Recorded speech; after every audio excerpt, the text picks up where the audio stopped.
Welcome to On the Go Gyan, your pocket dose of podcast Gyan. My name is Rohit, I am Ajay. and in this episode, we are going to talk about making mistakes.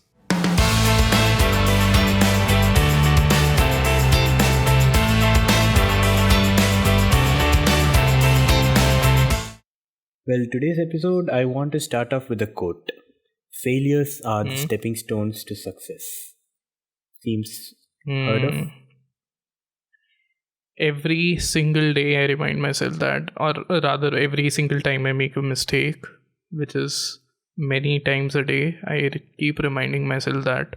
And that's the only quote that makes me feel somewhat better when I made a mistake, honestly. Okay.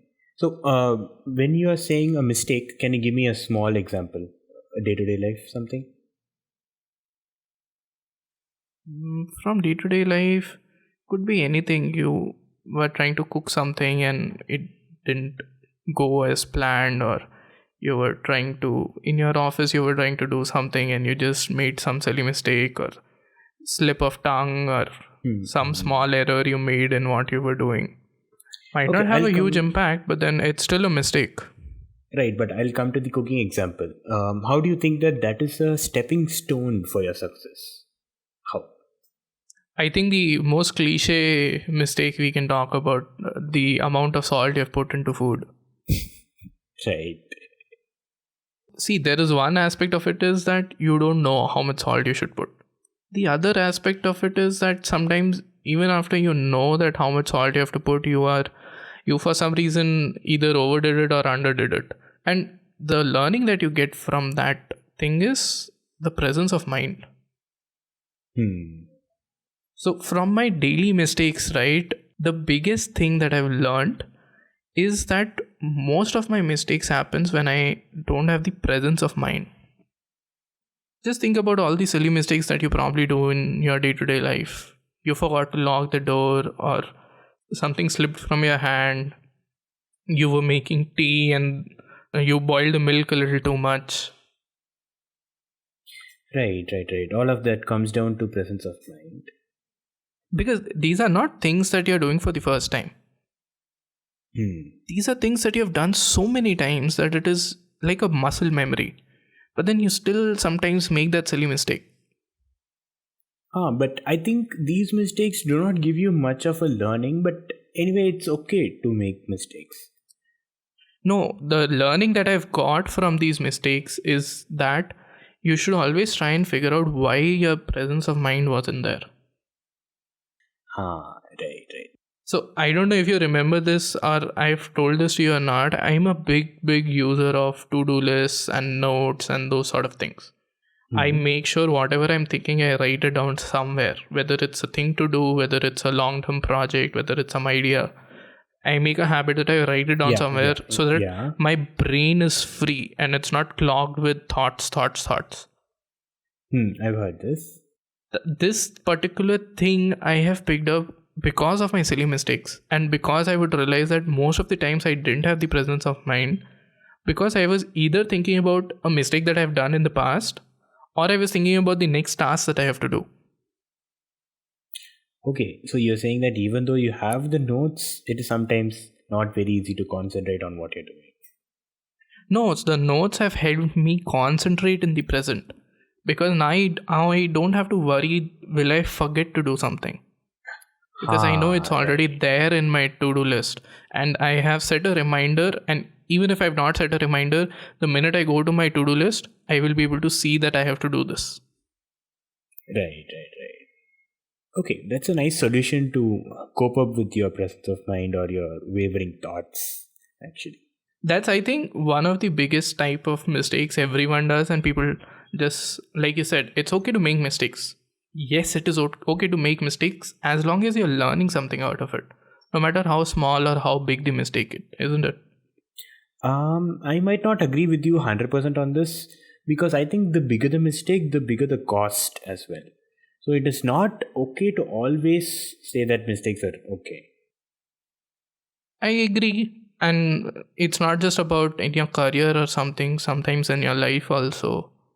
I agree with what you're saying. My point was that if you have made a mistake and you have not learned something out of it, that mistake you have actually wasted.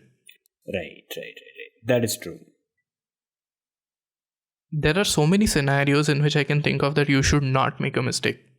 Like when you're talking to your spouse about some finances, or your in general finances in life, or you're taking a decision about that is going to shape your future. Those are big decisions. Smaller decisions, funny, but ordering the wrong food in a restaurant can also cost you a lot. You could have gone out for a date and you ordered the wrong dish which tasted horrible. You don't have a second date. Right. I can relate to all of these scenarios, especially the spouse scenario that you are talking about. I recently had this experience of fixing an alliance for my sister. So we went Yeah. through this whole process, and that's true. You cannot afford to make mistakes at that scenario. It's a life changing decision, right? I'm also going through the entire thought process, right, for myself. And, you know, no matter how hard I try, I will never know if I made the right decision or not. Whether it's someone I'm meeting for the first time or someone I know as a friend for 6 to 8 or a decade. But I have this thing in my brain that I will never know if I've taken the right decision. Because the way our brain is, right, if something goes wrong, we will start blaming that, 15 years back you should have taken the right decision. Which does not make sense. Right. So I come from the thought process that no matter how big the decision is, you can't overthink the decision, you can't underthink the decision, but you should have the confidence that if I make a mistake, or if not just a mistake, if I falter or there's an error on my part, I should have the confidence that I will do whatever it takes to make it right. Right, that's a very good way to look at it. I can relate one of the very famous South Indian actors' quotes to this. So he goes by the name Vijay, and what he says is that before you take a decision, it is okay to think 1,000 times or 10,000 times. But once you've taken a decision or you made a choice, it is meaningless to think about whether it is right or wrong. You should go by it, and you should try to face whatever comes on the way. I completely agree with this. If you remember when we were having the Kindle Meet and Toastmasters, and I, with my team of area directors, had to take a decision whether we are Yes. continuing with it and whether we are not. So, just a bit of context for audience here. The Kindle Meet was a division level Toastmasters meet which was supposed to happen on March 7th this year. Close to 250 to 500 people, right? 250 to 500 people. And you can imagine March 7th was the starting point of the lockdown and everything that is happening around us. So Ajay, if you remember, all in that moment you were there in that room when we were When taking the was decision, made. Yeah. and none of us knew what's right.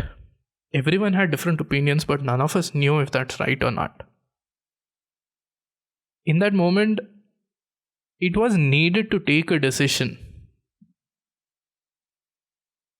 Right, and I actually like the fact that you guys came together, got all the opinions, went with the vote, which is a very good way to solve the crisis, because you guys did not have an idea what to do.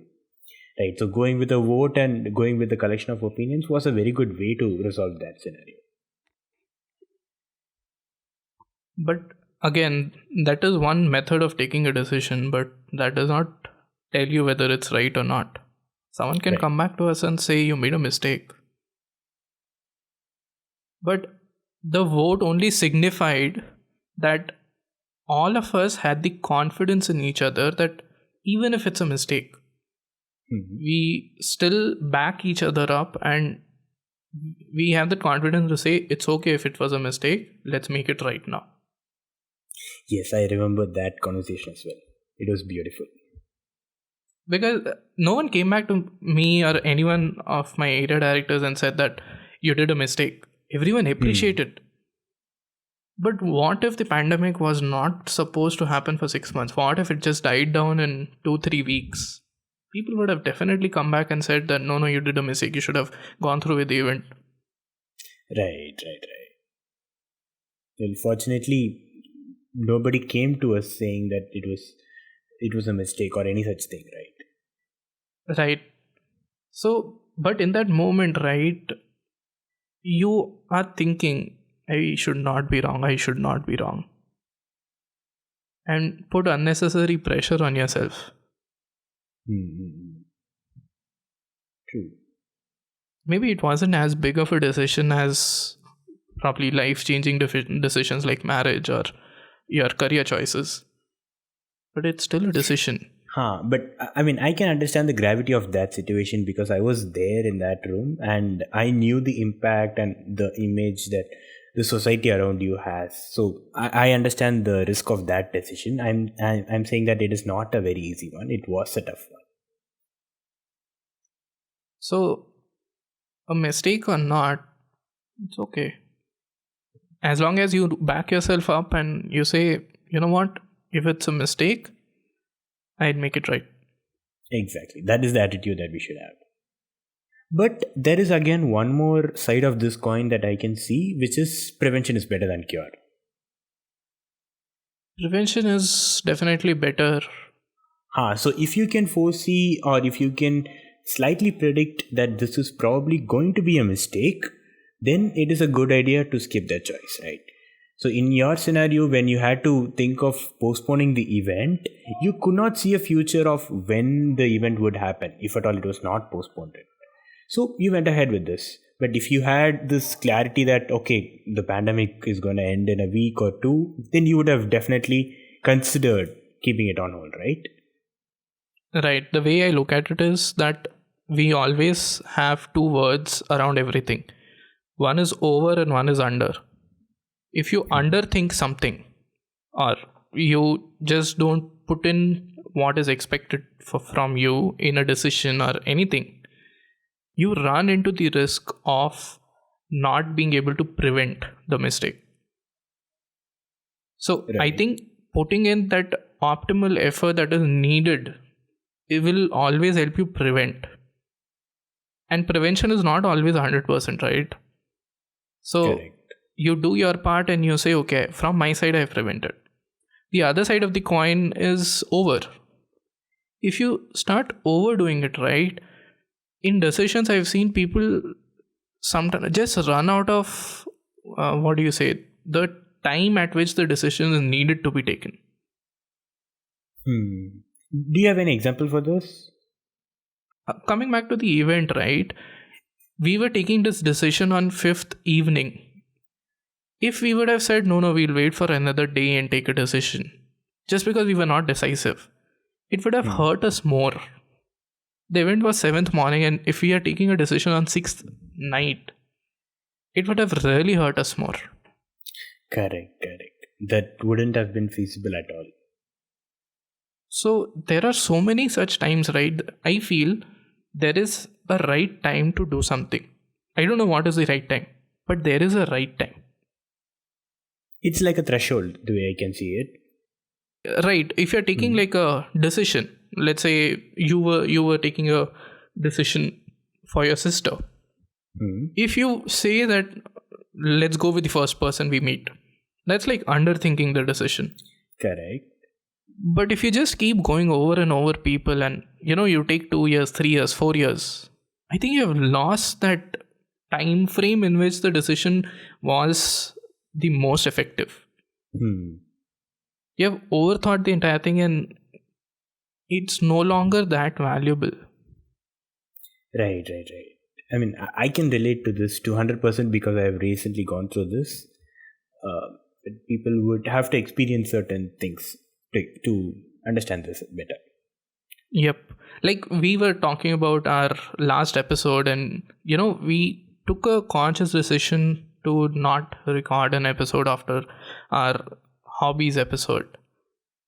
Correct. But we could have, I feel that was a good threshold. But if we would skip one more, that would really put a dent on the So the next week that we consistency. come and sit and we will think like, hey, should we do it again? Right. That thought Ha. would surely come to us. For me, I feel consistency was a little more important than churning out the best possible episode. Right. I guess both of us agree that the last episode we recorded might not have been the best. But I'm Yes. happy we did it. I still had fun talking to you.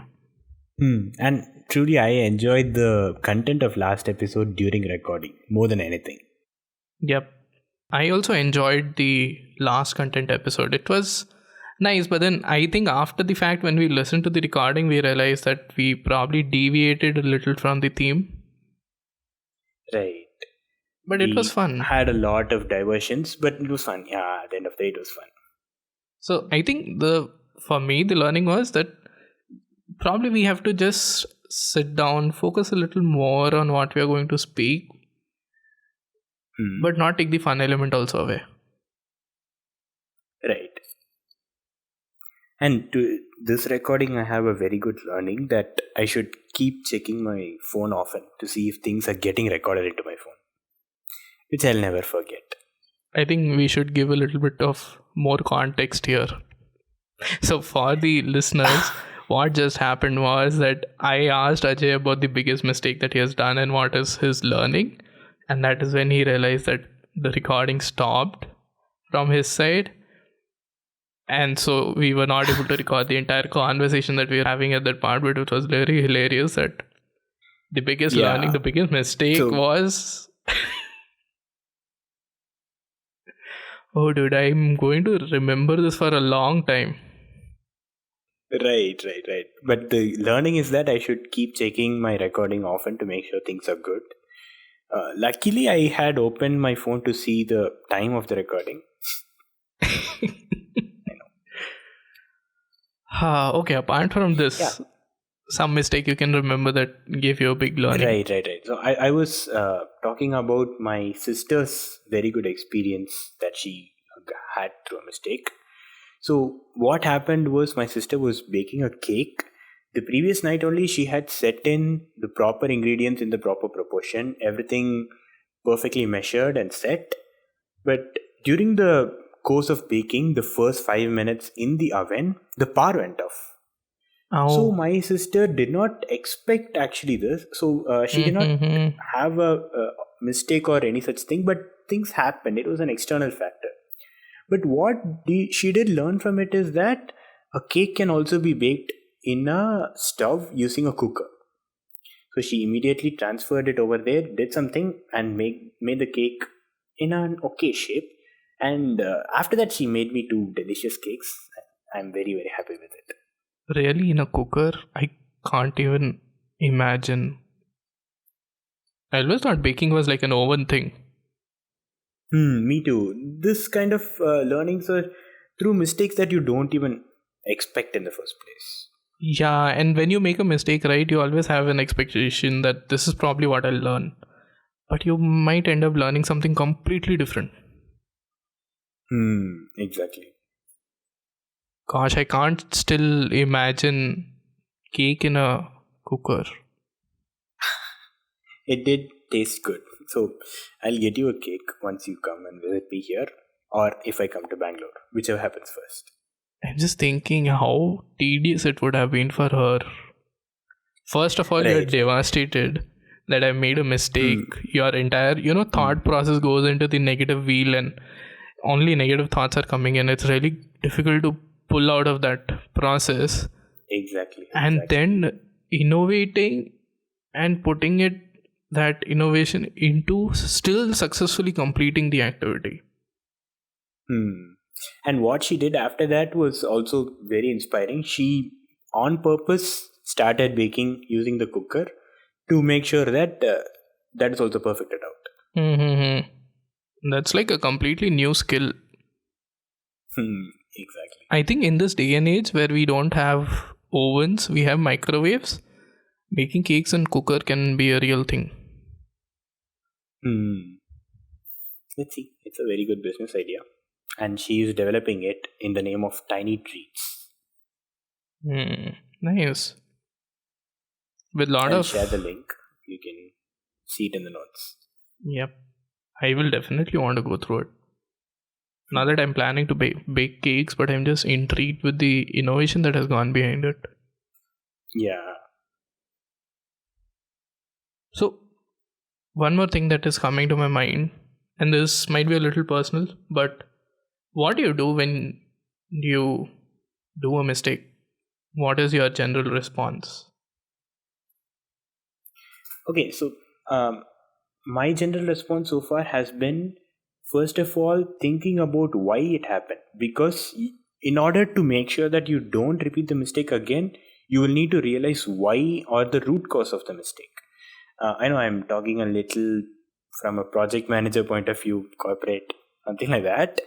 But that kind of analysis is really good. We call it RCA, root cause analysis. Mm-hmm. The first and most important step. The next step is that you cover up the tracks for your mistake. Let's say there is an explosion of milk in your kitchen. The first thing you want to do is clean up your kitchen to make sure that your kitchen is ready for the next action, whatever you're going to do. So, first is RCA, second is clean up your tracks. What would be the third one in flow? Can you think of something? What I do is the third thing, I actually make notes so that I don't forget. Otherwise, it's very easy That's to a very forget important whatever aspect. you have just thought through and learning, and probably in a Unless day it or leaves two. scars or something like a burn, you will have a very hard time remembering it. So notes, I think, are a very good and effective way for that. Because we remember things which has some visual cue related to it. Could be a photo, could be notes, anything that is visual. Could be a memory, right?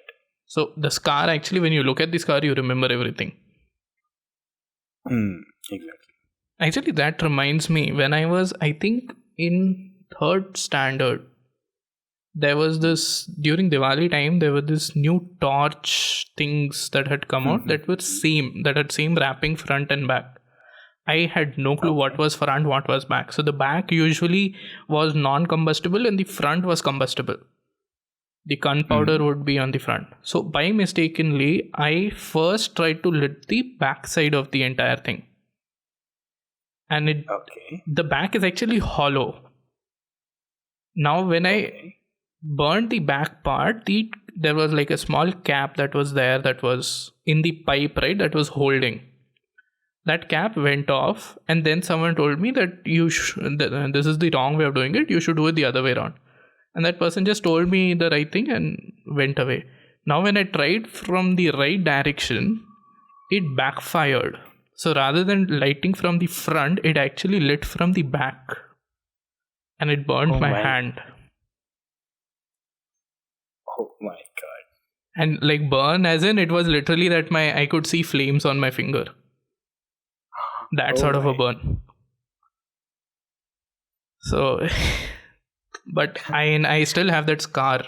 So whenever I look at it, I'm like, okay, precaution with fire. I mean, I do have a similar war memorial on my leg as well. My experience was the first time lighting something, the wire type of crackers, right? Where you hold it at the top and it falls till the end. Yep. I just chose something which was beyond my height when I was in class 1 or 2. So obviously that did not, my hand was not long enough to hold it and my leg got burnt. I still have the scar. You always look at those scars and you're like, caution with fire. Exactly. You don't remember the pain and all. All you remember is caution with fire. Right.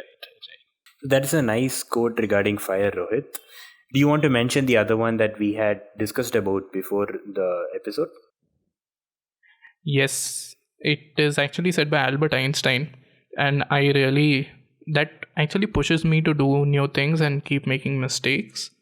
The quote is, anyone who has never made a mistake has never tried anything new. Nice. I really like the quote a lot. We encourage our listeners also to see mistakes as learnings and also to keep trying something new so that you will always keep learning. Thank you for listening to us. We hope you enjoyed our episode. Please do leave us a review or get in touch with us on Twitter or Instagram. We hope to see you in another episode of On the Go Gyan. Until then, stay safe, stay healthy.